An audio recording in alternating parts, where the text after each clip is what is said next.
అందరికీ నమస్కారం. ఈరోజు నెల్సన్ మండేలా గారి యొక్క పుట్టినరోజు. నెల్సన్ మండేలా గారు ఎవరైతే తెల్లదొరల యొక్క దౌర్జన్యాలకి, తెల్లదొరల యొక్క దుర్మార్గాలకి నల్ల జాతీయులు బలైపోతుంటే వాళ్ళ యొక్క నల్ల జాతీయుల వివక్ష కోసం, నల్ల జాతీయుల పట్ల వివక్ష చూపించే విధానం పట్ల నెల్సన్ మండేలా గారు వాళ్ళ యొక్క జీవితకాలం ఒక జాతి కోసం పోరాటం చేశారు. ఈ రోజు కూడా అమెరికాలో తెల్లవాళ్ళు నల్లవాళ్ళు అనే భేదాభిప్రాయాలు అనే వివక్ష ఈ రోజు కూడా ఉంది. 2025 సంవత్సరంలో కూడా ఉంది. ఎవరైతే నెల్సన్ మండేలా గారు ఈ నల్ల జాతుల పట్ల తెల్ల జాతులు చూపిస్తే వివక్ష, దౌర్జన్యాలు, అవమానకరమైన ఘటనలు ఏవైతే ఉన్నాయో వాటిని ఎదుర్కోవడానికి సుదీర్ఘ కాలం పోరాటం చేయడం జరిగింది. ఈ పోరాటంలో నెల్సన్ మండేలా గారికి 27 సంవత్సరాలు జైలు జీవితం కూడా అనుభవించడం జరిగింది. చివరికి నెల్సన్ మండేలా గారు సౌత్ ఆఫ్రికా మొట్టమొదటి ప్రజాస్వామ్య ప్రధానమంత్రిగా కూడా సౌత్ ఆఫ్రికాలో ఆయన ప్రధానమంత్రిగా చేయడం జరిగింది.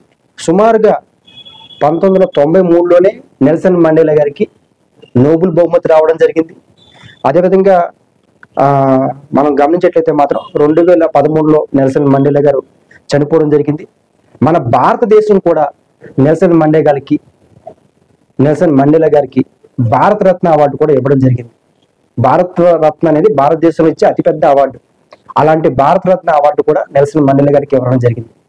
2013లో నెల్సన్ మండేలా గారు చనిపోతే భారత ప్రభుత్వం సుమారుగా 5 రోజులు సెలవు ప్రకటించడం జరిగింది. అంటే ఒక రోజు కాదు, 5 రోజులు. అంటే నెల్సన్ మండేలా గారు చేసిన పోరాటం అనేది ప్రపంచవ్యాప్తంగా ఏ రకమైన ఎంత స్ఫూర్తినిచ్చింది అనేది కూడా మనకి నెల్సన్ మండేలా గారి యొక్క స్ఫూర్తి, అంటే పోరాటం చేసే స్ఫూర్తి ఏదైతే ఉందో అది ప్రపంచానికి అంత ప్రభావితం చూపించిందని మనం చెప్పుకోవచ్చు. అదేవిధంగా మండేలా అంటే ఒక జాతి కోసం ఎంతో సుదీర్ఘ కాలం నల్ల జాతుల వివక్షకు గురవుతుంటే ఆ వివక్షకు వ్యతిరేకంగా తెల్ల జాతులపై పోరాడుతూ సుదీర్ఘ కాలం పోరాటం చేయడం జరిగింది. అనేక వివక్షలు, అనేక ఇబ్బందులు ప్రభుత్వాలు, తెల్లదొరలు నెల్సన్ మండేలా గారిని అనేక రకంగా హింసకు గురి చేసినా సరే చెక్కు చెదరకుండా 27 సంవత్సరాలు జైలు జీవితం అనుభవించి సౌత్ ఆఫ్రికాకి మొట్టమొదటి ప్రజాస్వామ్య ప్రధానమంత్రిగా నెల్సన్ మండేలా గారు అవ్వడం జరిగింది.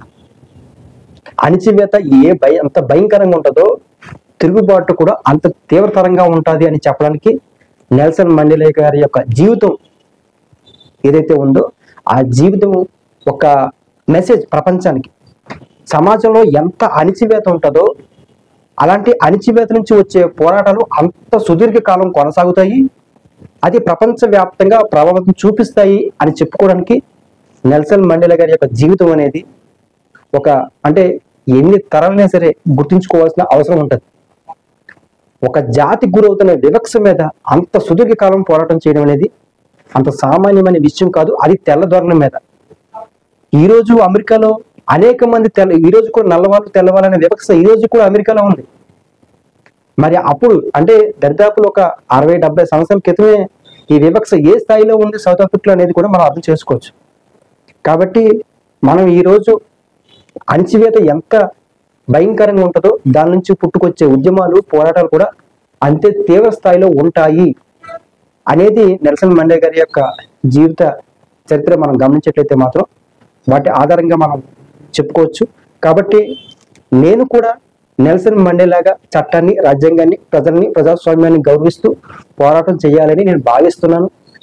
గతంలో అనేక అంశాల మీద పోరాటం చేశాను, కానీ నెల్సన్ మండేలాగా పోరాటం చేయాలి అంటే ఆ స్థాయిలో పోరాటం చేయాలంటే చాలా స్ఫూర్తి కావాలి. కాబట్టి నేనైతే మాత్రం నెల్సన్ మండేలాగా పోరాటం చేయాలని నేను భావిస్తున్నాను.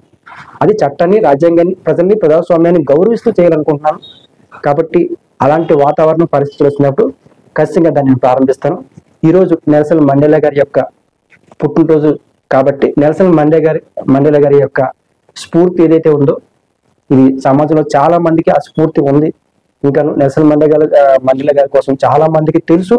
ఆయన స్ఫూర్తి కూడా అందరికీ తెలుసు. తెలియని వ్యక్తులు కూడా మండేలా గారి యొక్క స్ఫూర్తి తెలుసుకోవాలని చెప్పి నేను కోరుతున్నాను.